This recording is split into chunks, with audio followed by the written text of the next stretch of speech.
कर्म का फल जरूर मिलेगा। किसी ने बड़ी कमाल की बात कही है कि इंसान जब गलत काम करने जाता है तो आगे देखता है, पीछे देखता है, बाएं देखता है, दाएं देखता है, बस ऊपर देखना भूल जाता है। दोस्तों, मैं हूँ पीके कुमार। एक बड़ी छोटी सी कहानी एक महात्मा जी की, जो अपने शिष्य के साथ भ्रमण पर निकले थे।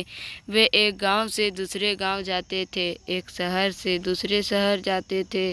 उनकी जड़ें थी, भ्रमण पर निकले हुए थे, जहां रुके हुए थे शाम को प्रवचन करते थे। महात्मा जी ज़्यादा बात नहीं करते थे, उन्हें शांत रहना पसंद था। उनका जो शिष्य था वो विश्वधारी की बातों में बड़ी रुचि रखता था। दूसरी की जिंदगी में ताका हिलाने में विश्वास था।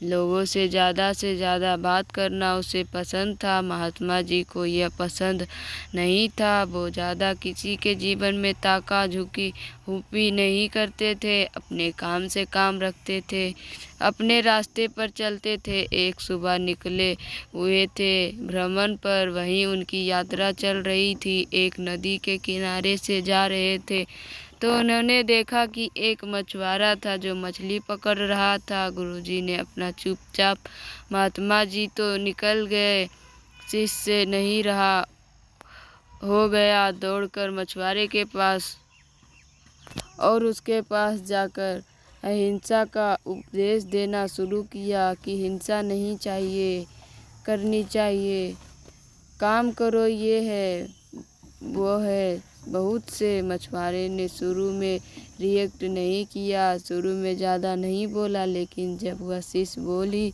जा रहा था, ज्ञान पर ज्ञान दिया जा रहा था, तो मछुआरा जो था वो गुस्सा हो गया। दोनों के बीच बहस होने लगी। मछुआरे ने कहा, मेरा काम है, मुझे अपना काम करने दो, तुम कौन होते हो बीच में बोलने वाले। धीरे धीरे स्टोरी बढ़ती गई और झगड़ा शुरू हो गया। महात्मा जी पीछे पलटकर देखा, उन्होंने उनकी आदत पता थी, दौड़कर आए, शिष्य का हाथ पकड़कर उसे खींचकर वहां से ले गए।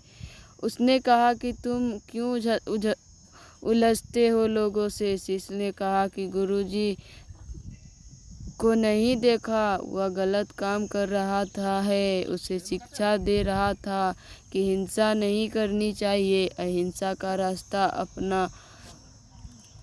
तो गुरुजी ने कहा, अरे तुम उसे शिक्षा क्यों दे रहे हो, तुम उसके पीछे क्यों पड़े हो। तो शिष्य ने कहा कि मुझे समझाना पड़ेगा, वरना उसे कोई दंड तो दे नहीं रहा है।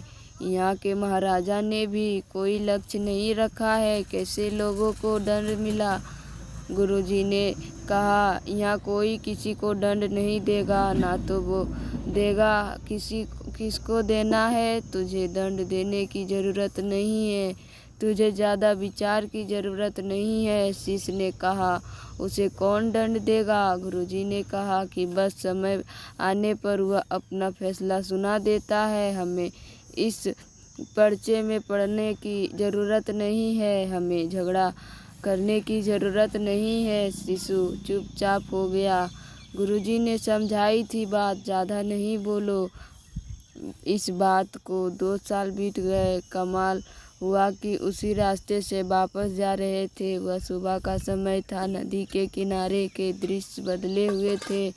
अब वो शिष्य देखता है कि एक सांप है जो अपनी जान बचाने के लिए तड़प रहा है और चींटियां उसे नोच कर खा रही है। शिष्य यह भी देखकर के नहीं रहा गया और दौड़ के गया सांप को बचाने के लिए। गुरुजी ने फिर से हाथ पकड़ लिया, बोले, नहीं, जो हो रहा है होने दो। शिष्य ने कहा, गजब करते हो आप, कोई हिंसा कर रहा है, रोक रहा हूँ तो मना कर रहे हो, किसी की जान बचा रहा हूँ तो मना कर रहे हो। गुरुजी ने कहा, मैंने कहा था ना, वो अपना फैसला सुनाता है, उसे अपना फैसला सुनाने दो। अतः याद है, आज से 2 साल पहले हम निकले थे। यह जो सांप है मछलियाँ पकड़ रहा था, वो मछलियाँ चींटियाँ बन चुकी है। मछुआरा मरने के बाद अगले जन्म में सांप बन चुका है।